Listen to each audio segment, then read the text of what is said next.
I mean, how much to double click on obesity again? How much of this is just an issue that the human race is grappling with in the new age of abundance? So, like now, it's just because food is plentiful. That's exactly what it is, I think. Yeah.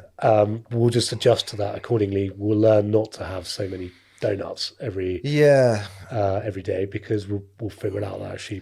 I think that's already happening actually. And again, if you look at young people's diets, not across the board, obviously, but they seem, generally speaking, much more conscious of what they're eating than I was at that age, or indeed still am. There's a theory I have, and I don't know if you could even gather evidence for it, but I have this theory very much in line with what you're saying, which is there's an intergenerational thing going on. Because it's well known that people lower down the socioeconomic ladder are more likely to be obese than people who are rich. The difference is actually not quite as stark as sometimes is made out, but there's definitely a clear difference.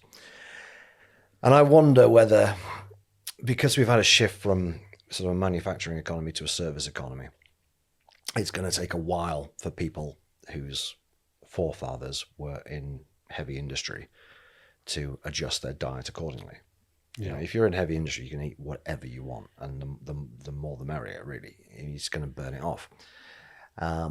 If you sat around doing telesales, you're not going to do that. But if you're still used to eating what your parents fed you, then there's going to be a bit of weight put on. But you would think after a while, people who are doing telesales or sat in offices will adjust to that. And maybe the government has some role in educating people about these things. I don't know, but I do wonder, whether people can adjust. On the other hand, people are so physically inactive now, very often, that I think we've got to the point at which just the natural human appetite is going to bring in more calories than you're going to burn off. Do you know what I mean? Right. I mean, you can only starve yourself to a certain extent. If you literally don't do any exercise whatsoever, and you're not even sort of walking down the street, then I think it would require a lot of willpower to eat as few calories as you should be doing. Yeah, I mean, I think I definitely agree that the younger generation are much more conscious of different diets. Too conscious. Do you reckon? They're too conscious of all this. Yeah, they're not having enough fun. Hypochondriacs on antidepressants. Yeah. They should have a drink, I think. So, are you familiar with Jonathan Haidt? Yeah. Okay. So, his theory about the smartphones and things. Yeah. What do you think about that? So, basically, just it's a good correlation. I wouldn't be surprised if there's some truth in it. It's almost too neat a correlation, don't you think? 2013 is exactly the point. This is the year that. So basically, for people, the world went crazy.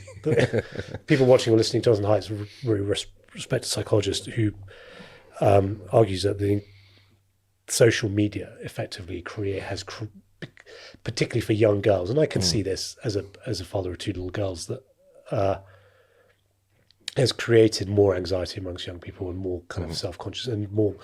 They're not a bunch of snowflakes. They are genuinely triggered or disturbed by things that they don't understand or are not comfortable with or they don't like in a way that older generations just aren't because of the social media hacking of the brain. Yeah, using but also that they're very narcissistic and thin-skinned. Yes, because that comes into it too, right? Yeah, because they are, their meaning has been wrapped around, has been gamified by things like likes or reposts. Yes, exactly. So they basically need to lighten up and have a future. Well, just throw away, log off Instagram. Yeah. I saw a study very recently being tweeted, I think probably by Haidt actually, which showed that in America, the majority of these kids, teenagers, whatever, actually hate Instagram. And if everybody else got off it, they would love to get off it too. There's this horrendous networking effect, which makes them feel they have to go on it. But it's actually, they know it's making them miserable. Yeah. And they would like to delete the app, but they can't because everybody else is on it. Well, that's a pretty bad situation. There's a US presidential candidate called, Vivek Ramaswamy. I don't know if you're following him, but he argues that, these things are as addictive, if not way more addictive than physical substances. Because they literally hack into your dopamine system in a way that other things don't. Mm-hmm. So if you think that alcohol or tobacco should be illegal until the age of 18 because your brain is not formed yet to make cognizant free choices. Actually, you should be banning social media for kids under 18. Is that the nanny state in action, or do you have some sympathy with that? I have some sympathy with it, yeah. Well, I'm not against banning the sale of alcohol and cigarettes to kids, let's remember. I do accept that's perfectly reasonable. Paternalism is fine with kids, right? Literally, yeah. It's just only becomes paternalism when you involve adults in it. Yeah. I won't let my daughter use TikTok, put it that way. And I wouldn't be I've said she can have it when she's 13, but I'm not very keen on having it when she's 13, to be quite honest. And I think TikTok is particularly pernicious because not to get too conspiracy minded about it. Like, I do think it is partly being used by the Chinese to destroy the West. I really find that quite a credible hypothesis. And even if it isn't, then I think that's going to be the effect. So whether it's deliberate or not, it's still a bad thing. Well, I don't know if it's fake news, but you hear stories about, kids in China are being, every 10 TikToks are being told about maths or the they get a totally different version of TikTok that you can't use after 10 p.m. Yeah, that's absolutely true. It stops and it goes Chinese TikTok algorithms are all, all pushes up the stuff about eating vegetables and things. Yeah. Whereas ours just, I don't know, just absolutely mindless rubbish that is just continuous.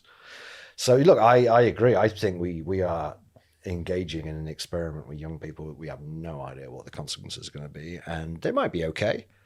We might just raise a generation of kids who are actually very cynical about this kind of stuff and have seen a huge amount of information and know how to filter out the good from the bad. Or it could be absolutely disastrous, and we raise a generation of narcissistic snowflake psychopaths or something, which is a weird combination. We'll find out when they're snowflake psychopath. God, yeah. Well, I suppose when we're all old, and we'll see if they're looking after us or not, or how they're looking after us, we'll figure out whether that's. They'll just like our tweets or something. Never see it. Yeah, Chris, you tweeted something in 2024, and I think that's kind of triggering me somewhat. So, no dinner for you tonight. Thank you for watching this clip from the Meeting People podcast. To watch the full episode, visit the description or click on this link.